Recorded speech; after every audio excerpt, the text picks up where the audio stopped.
Kula batus kula ngoten niku ning wong lanang niku sipate lak wegah omong. Jane ya tenan ngoten niku. Ning kula supek ngaturaken kadung mekat. Niku tak batin kowe bojoku tambah ayu tambah enom ngoten. Ning nganti macul teng lambe ngoten niku dheke gleleng ning mangke malian. Lha nggih kula empet-empet ngoten niku. Slendra menyura monggo Bu Kesi kutut manggung mbok menawi Bapak Yuswanto sekalian Ibu tasih kepareng monitor lumantar streaming Kuntadi Channel. Nah, nggih dipun aturaken. Bar niki Mas Julang CS. Pak Bupati ugi tasih kepareng lenggah. Pak Hariwur tasih. Masya Allah. Bapak-bapak pejabat pabrik gula nggih tasih kepareng. Sembah nuwun, sembah nuwun. Mboten ngira babar pisan lho. Ing atasipun nuwun sewu. Bapak Bupati menawa sampun marambah makaping-kaping anggenipun nenggani kalian kula wingi ya bar nanggap kula. Mboten kok perkara Bupati menika tresna dhumateng dalangipun ning mujudaken katresnanipun dhateng kabudayan mergo mboten namung kula sinten kemawon dalang ingkang pentas wonten Kabupaten Madiun racakipun mesti dipun ayomi dipun tenggani kalian Bapak Bupati Hariwur. Menika nuwun. Lan ugi bapak-bapak pejabat ing pinggir Jagung ngaturaken panuwun sakadaring lampah lan kala sampun kepareng ngendika bilih Madangkara Cahya Kuntadi lan sedaya rombonganipun menika sampun kaanggep dados keluarga besar ing pinggir Jagung. Nggih, sembah nuwun ingkang tanpa pami. Ugi kula ngaturaken panuwun dumateng kadang kula sepuh ing saking Jalan Perintis Kemerdekaan. Dan Mas Yogi Bagong menika anggere omongan entek terus ya. Sehat selalu Mas Yogi Bagong. Halo. Mas Aditya Krisna. Nggih lan sanesipun mbah nuwun. Monggo Bu Kesi. Lan ugi tasik kathah para pamirsa ingkang tasik nenggani panjenengan Pak Dalang. Teng Jawi Pager tasik kathah. Nah nika mboten wani mlebet to Pak, Bu. Angsal kalih kula mboten napa-napa aman-aman wayang niku. Lho, wayang niku kesenian rakyat. Kudune malah cedhak kalih napa nggih? Kalih senimane. Aman-aman Pak, Pak pejabat, Pak panitia. Percaya kalih kula mboten enten huru-hara. Lek masyarakat jenengan kepareng akan mlebet, mengke tambah ngeten. Ya, ngoten niku jane ngeten bapak-bapak panitia. Lek kajenge dalu menika kajengipun teng Jawi mboten napa-napa, ning kajenge para warga masyarakat mboten kecewa, sesuk bengi wayangan neh, gitu.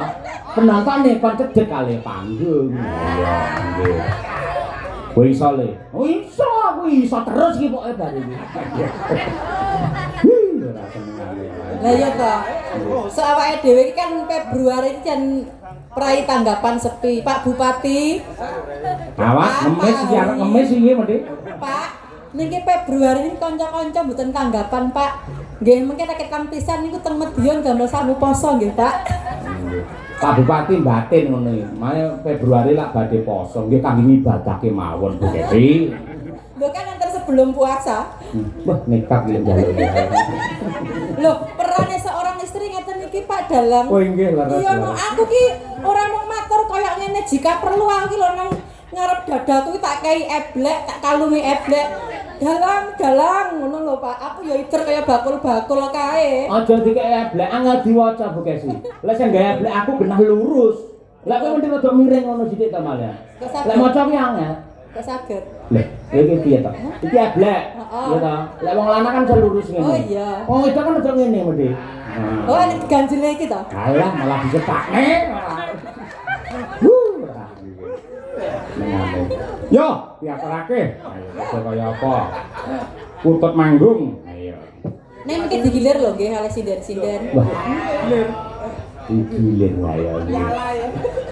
Tek kaya banyu digilir. Nggih, Pak Yus, matur nuwun Pak Yus kalian Ibu teng dalem menawi tasik mresani.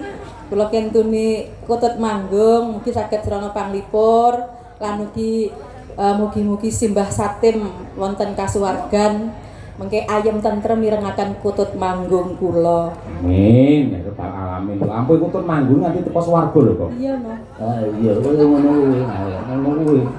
Kiai nang kono mbutuhe kutut manggung ngono kuwi. Ayo nggih. Ler kambang. Ayo ngono kuwi. Monggo dipun wiwiti Bu Kesi. Bu Kesi.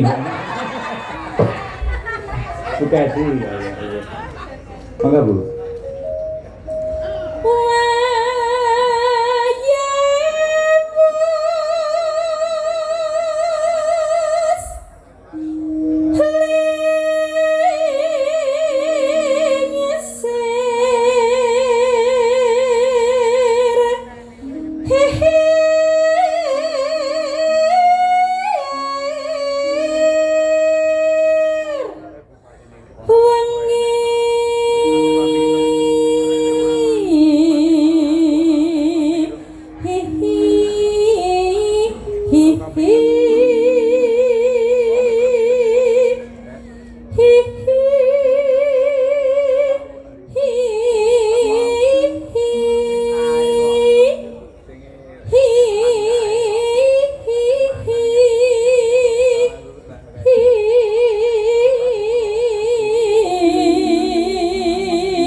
luar biasa sih kelingan. Ayo sandang pangan iki butut manggung kuwi Bu Desi kelingan.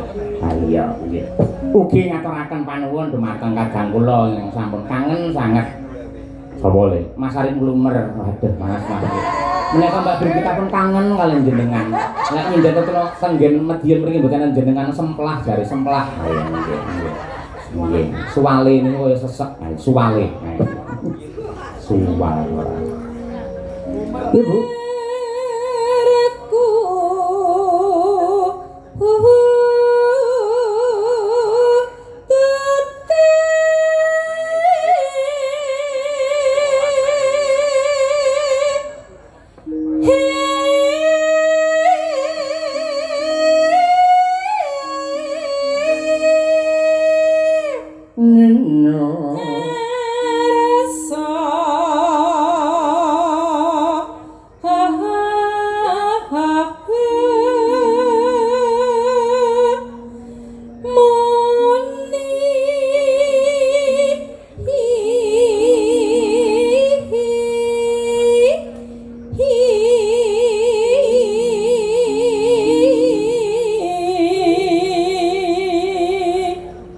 Wis kepala 4 parandine suarane sih landung ya olahragane kok apa le renang bukan sih iki anggere renang no sirahe mendelep kok metungul malah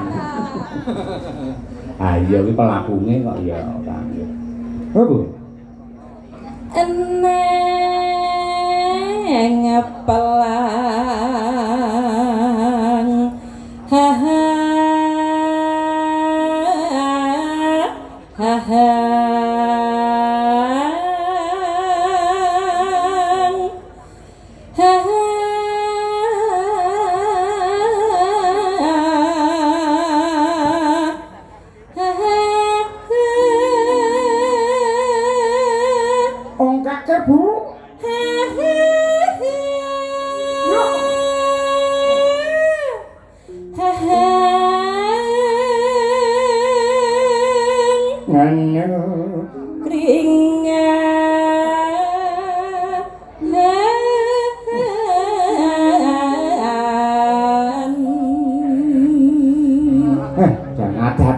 cengkok iki ora munggah kaya munggah dhisik.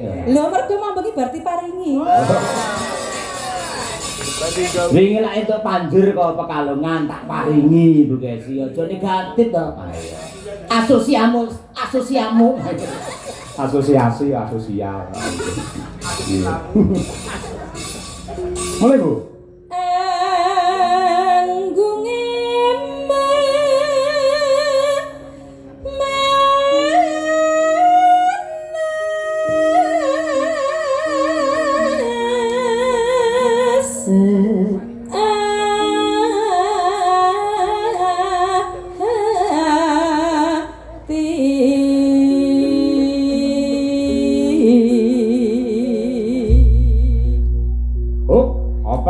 Mbak Lia Sundari.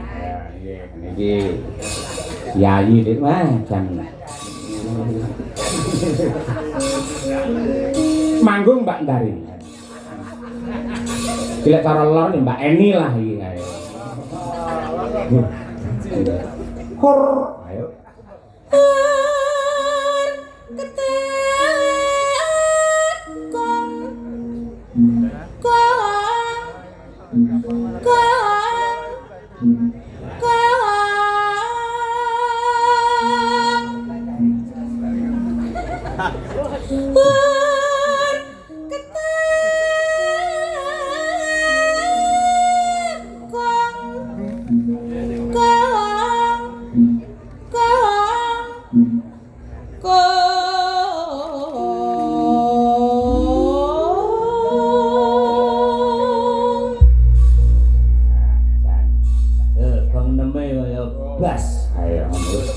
Biasa. Terus mulai Mbak Dari ayo. Mangga.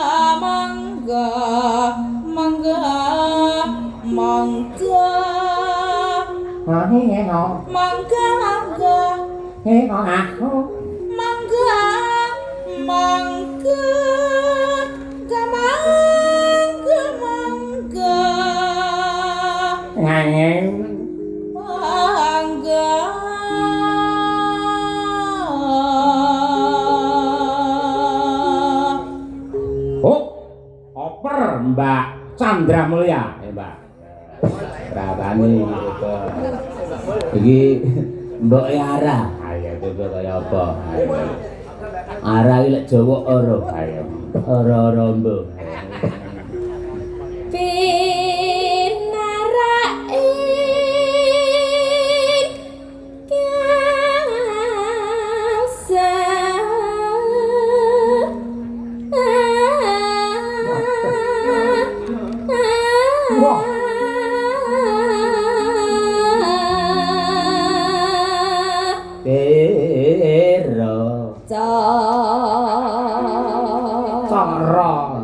Kira aku sajar.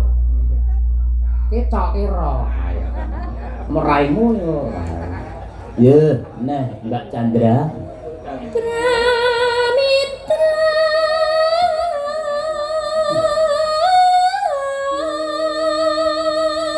Nani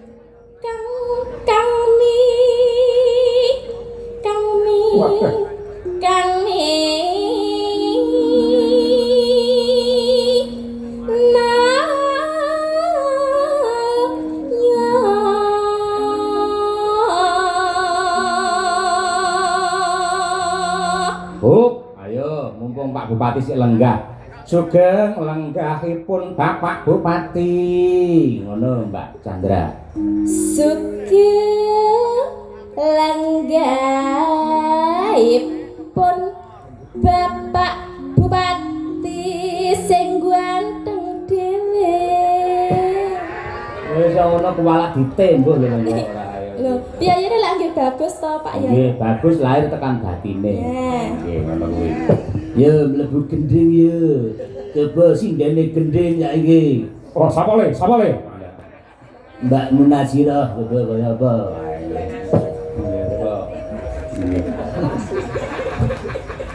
Mbak Monas. Wangi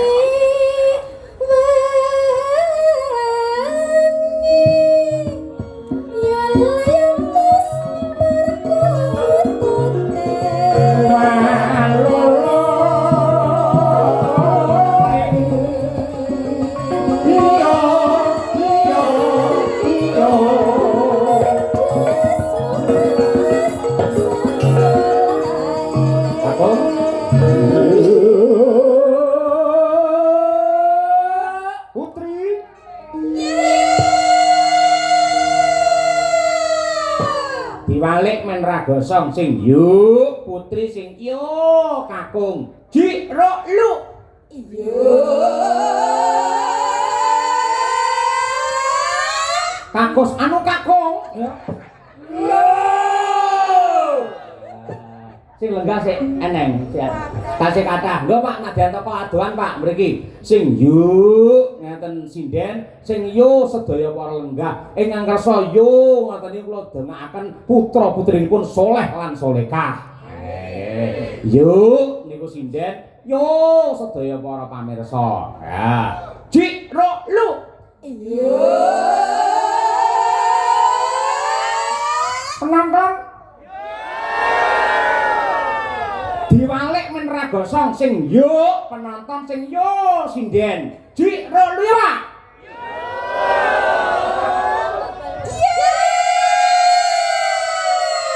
hebat tepuk tangan semangatnya penonton Medion luar biasa ayo ngene ya dan nganti kaya munggahne mpiyak ayo kaya ngene ya dibuka ning kene ayo Mbak Birgira ya Bir ngomong tenggane karo Mas Arif Lumer bae kaya terus Pak terus ya kaya tukang parkir ae terus ya semplah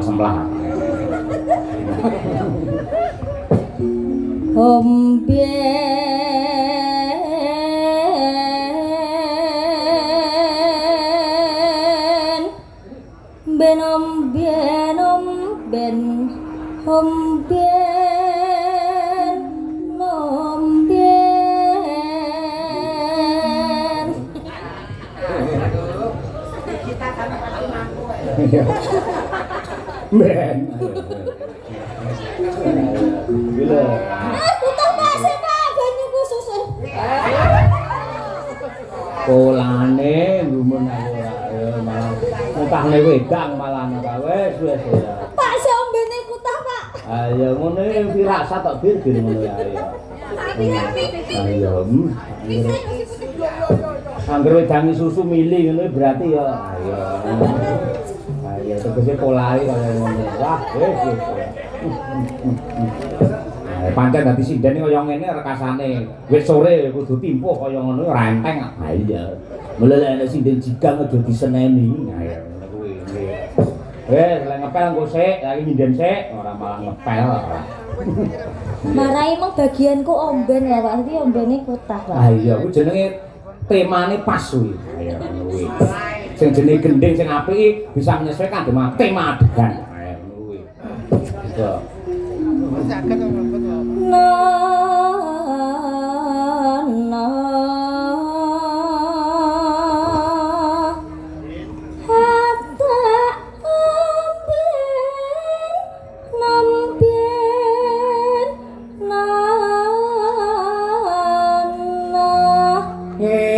Kutute arep klumer. Ayo.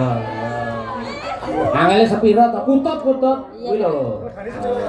Kewan-kewan. Ayo. Ayo. Ngopi. Aku guyune apa jae Mas Arif biasa. Meremo. Ngono kuwi. Kaya anoman karo sayem Prabu, ganti sayem Prabu gila merem. Ayo. Manuke Mas Arif ireng. Apa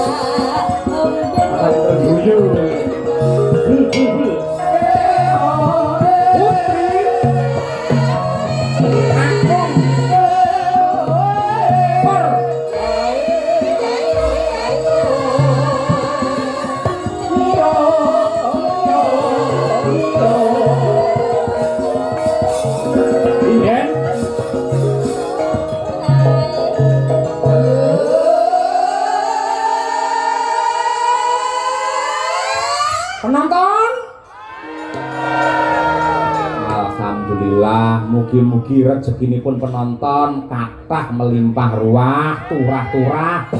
Putra-putri soleh solekah bisa nggih tindak marang Mekah Madinah. Ayo. Ana gitu gajah. Ayo. Ya per Mbak Winong nawang sih. Ayo bareng ngombe terus mangan.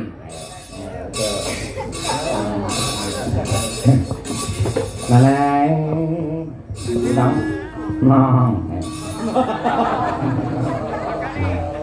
Ayo nong.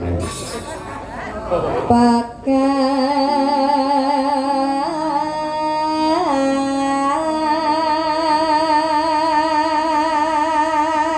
kon dhuwur kok. Yuk.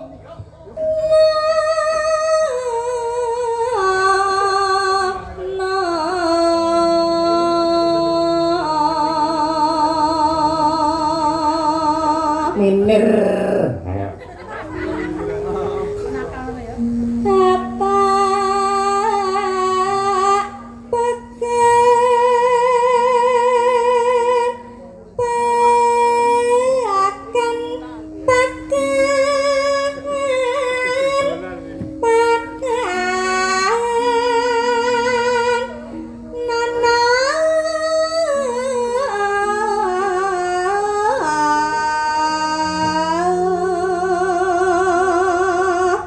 Mumpung Mas Adit lenggah kutute Mas Adit. Abang ngerti sebagai dijak Mas Adit. Tanggapan? Iya dong, Mas arep nyopet. Tanggapan. Ayo. Kutut Mas Adit.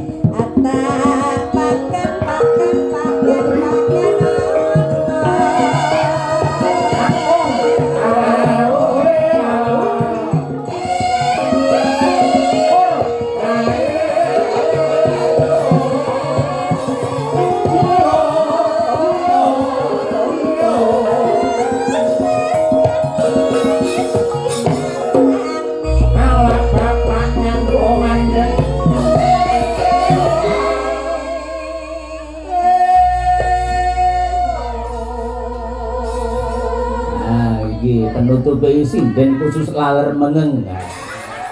Mbak Triastuti Retnawati itu tuh kan Mbak. Lewat sampean ra iso ngeng. Ayo, Pak Yoyo. Apa? Kenapa toh angger pas ente-entean itu harus saya toh? Apa? Saya itu dari atas bisa loh. Waduh. Iya. Angger mau entek kok saya. Loh, sing jenenge wayange lakone iki intine ning entek-entekan. Padha karo gending. Nggih intine ya nggih keri dhewe ngene iki wis ta. Ora sinama parijata ki apik ngarep lek mburi ha memangune ra iso kari anak sing sesami. Sesama oleh. Oh iya sama. Lah ngono ya ra iso sinama parijata ngono. Paham kowe, paham? Dong, Pak. Dong ngono. Lah iya dong kok ya. Tak baik-baikin nggih. Enten Pak Bupati. Isin kula nek Eli. Kulino kisinan ra apa-apa tuh. Sia-sia ora. Iya.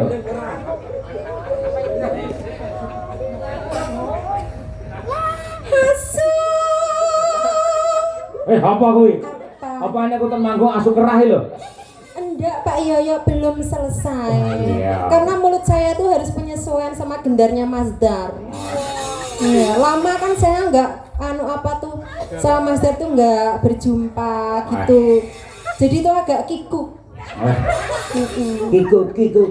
Ya, apalagi rambutnya baru tuh saya jadi agak gimana gitu. Enjal kayak apa? Ayo. Mas Dar diudunkan sedikit Mas Dar. Duduk ke ngisor panggung, Dar. Usah dudunkan sedikit lah. Ngerti?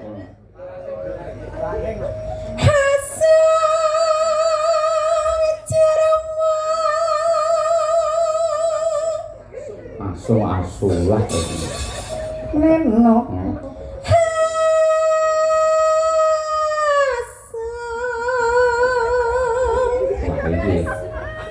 Sampun pas Mas Dar. Oh, pas.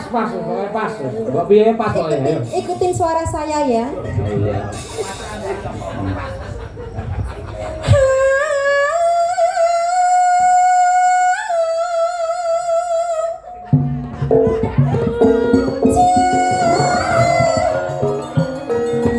Bentar Pak Yoyo sebenarnya merincang. Aku mau serius, saya kan wirang kalau begini. Lah aku iki bendina wis kewirangan dadak serius iki nyapa. Pak Yoyo diam dulu biar Mbak Tutik yang nyinden. Siap. Ya wis kono. Mas Dar lagi Mas Dar. Yo.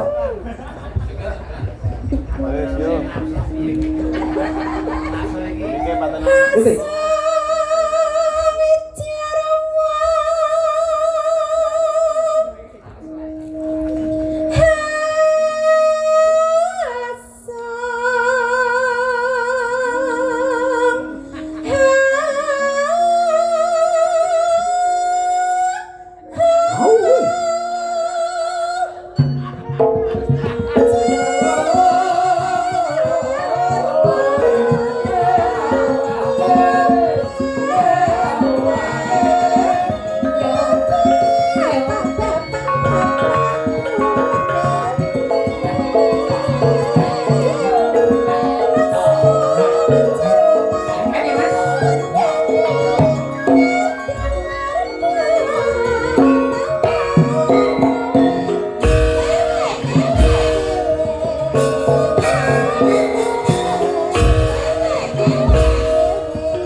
Dari dewa aku jangan kaya ambulan. Iya. Jadi kasih. Maju lang, Rene maju lang.